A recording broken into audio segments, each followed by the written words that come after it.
Missile launcher থেকে ছোড়া হচ্ছে একের পর এক ক্ষেপণাস্ত্র। প্রায় প্রতিটি ক্ষেপণাস্ত্রই সফলভাবে আঘাত হানছে শত্রুপক্ষের নিশানায়। রুশ প্রতিরক্ষা মন্ত্রণালয় জানায়, তাদের সেনারা grad multiple launch rocket system ব্যবহার করে ইউক্রেনীয় বাহিনীর একটি শক্তিশালী ঘাঁটি এবং ফায়ারিং পজিশন গুড়িয়ে দিয়েছে। এমনকি এই আর্টিলারি স্ট্রাইক ইউক্রেনীয় যোদ্ধাদের মূল ফায়ারিং পয়েন্টগুলো ধ্বংস করে ফ্রন্টলাইনের অগ্রযাত্রার পথ আরও সুগম করে দিয়েছে বলে দাবি রুশ প্রতিরক্ষা মন্ত্রণালয়ের। যদিও মস্কোর দাবির প্রেক্ষিতে তাৎক্ষণিকভাবে কোনো মন্তব্য করেননি ইউক্রেনীয় কর্মকর্তারা। তবে ইউক্রেনের সশস্ত্র বাহিনীর জেনারেল স্টাফের পাল্টা দাবি, একই সময়ে তারাও রুশ বাহিনীর মোট ৭৩টি আক্রমণ সফলভাবে প্রতিহত করেছে। এদিকে ৩.৫ বছরেরও বেশি সময় ধরে চলা এই যুদ্ধে ইউক্রেনের প্রায় ১৯% বা ১,১৬,০০০ বর্গ কিলোমিটার অঞ্চল নিয়ন্ত্রণে নেওয়ার দাবি করেছে রাশিয়া।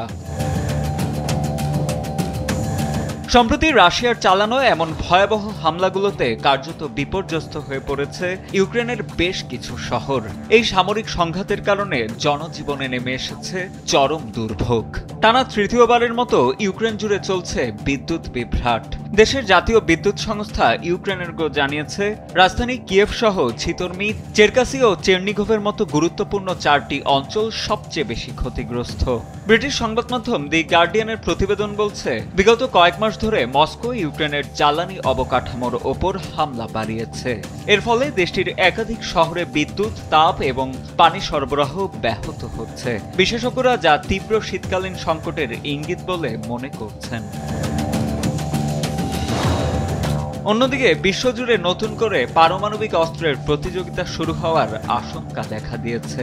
রুশ পররাষ্ট্রমন্ত্রী সের্গেই লাভরভ নিশ্চিত করেছেন, প্রেসিডেন্ট ভ্লাদিমির পুতিনের নির্দেশে রাশিয়া পারমাণবিক অস্ত্র পরীক্ষার জন্য প্রস্তুতি নিচ্ছে। মস্কোর দাবি, মার্কিন প্রেসিডেন্ট ডোনাল্ড ট্রাম্প যখন 3 দশকের মধ্যে প্রথমবারের মতো পারমাণবিক পরীক্ষা পুনরায় শুরু করার হুমকি দেন, ঠিক তারপরেই রাশিয়া এই সিদ্ধান্ত নিয়েছে। দুই পরাশক্তির এমন অবস্থানে চরম উদ্বেগে পড়েছে আন্তর্জাতিক মহল। সাজিদ আনিল, ডেস্ক রিপোর্ট, সময়।